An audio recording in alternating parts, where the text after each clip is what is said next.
December 16th is an auspicious date in American history. It was on that day in the year 1773 that a gang of colonists stormed British ships and dumped their precious cargo into the frigid waters of Massachusetts Bay. Yes, we're talking about the infamous Boston Tea Party that's celebrating its 250th anniversary this year. I'm Bob Goulder with Tax Notes, and for the next 5 minutes, we're going to cut through the mythology surrounding this event and focus on the historical reality of what actually happened 2.5 centuries ago. I'm joined by Joe Thorndike, contributing editor with Tax Notes, and he's going to tell us 3 things that everyone should know about the Boston Tea Party. Joe, thanks for joining us. Hey, great to be here, Bob. As always. Yeah, so, okay, we only have 5 minutes. Let's get right to it. 3 things everyone should know about the Boston Tea Party. What is point number one? Okay, number one, the Boston Tea Party was not a protest against high taxes. It was definitely a tax protest, but it was sparked by a tax cut, not a tax hike. So by 1773, Americans had been complaining about British taxes for decades. The conflict, it started right after the French and Indian War. The British, having run up a huge debt fighting that war and defending the colonies, incidentally, they wanted the colonists to help pay it back. But the colonists, they had other ideas. And in 1765, for instance, they objected to the stamp tax, saying Britain could levy taxes only to regulate trade, not to raise revenue. And London gave in. The next year, Parliament tried again, imposing the Townshend duties on a variety of things, paper, paint, lead, glass, and tea, as it happens. So once again, the colonists object, and the British repeal the taxes. All of them except the one on tea, which they left in place because they wanted to make a point. The colonists, they figured they'd call it a win, but in 1773, Parliament passed the Tea Act, which was a little complex, but basically cut the tax on tea.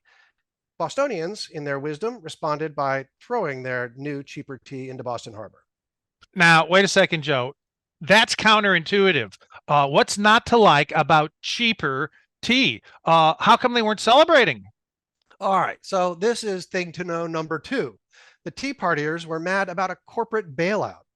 When after Parliament repealed all the Townshend duties but left the tax on tea, the colonists were basically content. The boycotts petered out and consumers started buying tea again, but not all that tea was taxed. A lot of it, like maybe as much as 90%, was smuggled in. Meanwhile, Parliament's trying to rescue the British East India Company, which people thought was too big to fail, in the way we used to talk about that in the 2007 times. Saddled with a lot of debt and even bigger inventories, that East India Company needed to unload a lot of tea. So Parliament lowered the tax on company-owned tea and let the company undercut the smugglers. So the colonists didn't like this. They thought it would give the East India Company a monopoly. Colonial merchants with their smuggled tea would be ruined, and the company would then tighten its grip on the marketplace, creating what they called a monster, as one colonist said, quote, too powerful for us to control or contend with, and too rapacious and destructive to be trusted, or even see without horror, that they may be able to devour every branch of our commerce, drain us of all our property and substance, and wantonly leave us to perish by thousands. So the colonists, they were a little excitable, obviously, but these worries, they moved people to action and prompted a crowd to find its way to Griffin's Wharf in Boston, where agitators boarded some ships with newly imported tea and tossed it all overboard. Okay, Joe, you described them as agitators. Tell us, who were these folks? All right, so that's thing to know number three. The Tea Party was a grassroots movement, but with an element of astroturf. Ideas and convictions, they played a role in moving Bostonians to action, but so did political leadership, particularly on the part of the Sons of Liberty, Sam Adams, and the Boston merchant class. Now, again, the colonists weren't objecting to the financial burden of the tea tax.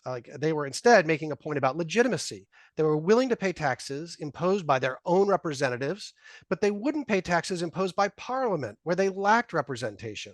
So that was the main idea behind the protest. But leadership was crucial too. The Tea Party was a highly organized event, and many of its key figures, they were drawn from Boston's mercantile class, not coincidentally, the same people that stood to lose the most if the East India Company got its monopoly. Well, okay, there you have it. 3 things that everyone should know about the Boston Tea Party as we gear up to celebrate its sesquicentennial. That's a fancy word for its 250th birthday.